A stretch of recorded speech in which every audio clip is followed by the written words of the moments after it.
Assalamualaikum warahmatullahi wabarakatuh. Halo teman-teman semua, kami dari kelompok 5 akan menjelaskan mengenai aturan debit dan kredit pada pelajaran otomatisasi dan tata kelola keuangan. Yang pertama yaitu pengertian debit dan kredit. Debit adalah pengurangan deposito di dalam sebuah rekening, bank, atau catatan pos pembukuan yang dapat menambah nilai aktiva atau mengurangi besaran kewajiban. Sedangkan kredit yaitu kemampuan untuk melakukan pembelian atau pinjaman dengan adanya perjanjian untuk melakukan pembayaran dalam jangka waktu tertentu. Debit dan kredit merupakan istilah yang sering digunakan di dalam dunia akuntansi keuangan. Debit diartikan sebagai pertambahan uang di dalam tabungan atau rekening. Selain itu juga dapat diartikan sebagai pertambahan transaksi.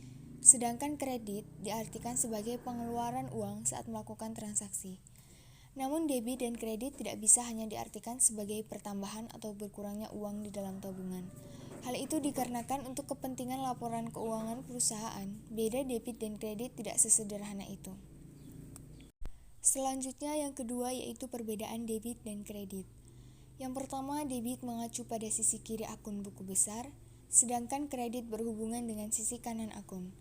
Yang kedua, apapun yang masuk akan didebit, sedangkan apapun yang keluar akan dikreditkan. Lalu yang ketiga, laporan laba rugi, pengeluaran dan kerugian akan didebit dan pendapatan keuntungan akan dikreditkan. Yang keempat yaitu peningkatan debit disebabkan oleh kenaikan cash, inventaris, pabrik, mesin, tanah, dan bangunan. Peningkatan kredit disebabkan oleh kenaikan dana pemegang saham, biaya keanggotaan, dan pendapatan sewa. Lalu yang ketiga ada manfaat debit dan kredit. Yang pertama adalah manfaat debit, yaitu tabungan bergerak, tidak dikenai bunga atau denda, bebas cicilan bulanan, lebih aman, dan yang terakhir lebih praktis. Lalu setelah itu ada manfaat kredit, yaitu kredit akan meningkatkan daya guna dari modal, meningkatkan daya guna suatu barang atau produk sebagai alat stabilitas ekonomi, menjadi media untuk meningkatkan pendapatan nasional.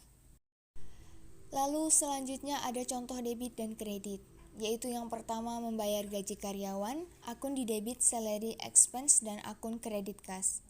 Yang kedua pembelian inventory secara tunai kepada supplier, akun debit inventory dan akun kredit kas.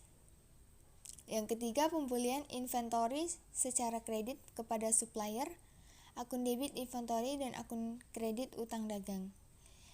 Yang keempat yaitu membeli perlengkapan secara tunai kepada supplier, akun debit adalah perlengkapan dan akun kredit adalah kas. Lalu yang terakhir yaitu rumus debit dan kredit.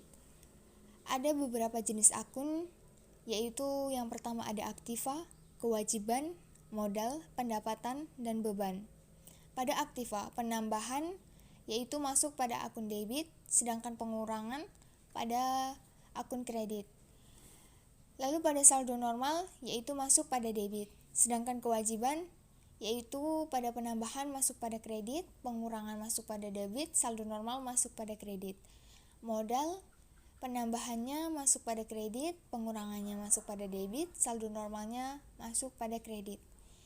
Lalu yaitu pendapatan, penambahannya masuk kepada kredit, pengurangan masuk dalam debit, saldo normalnya masuk dalam kredit.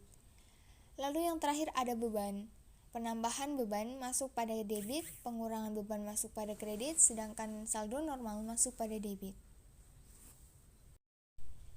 Itu tadi yang bisa kami jelaskan mengenai aturan debit dan kredit. Kurang lebihnya kami mohon maaf. Wassalamualaikum warahmatullahi wabarakatuh.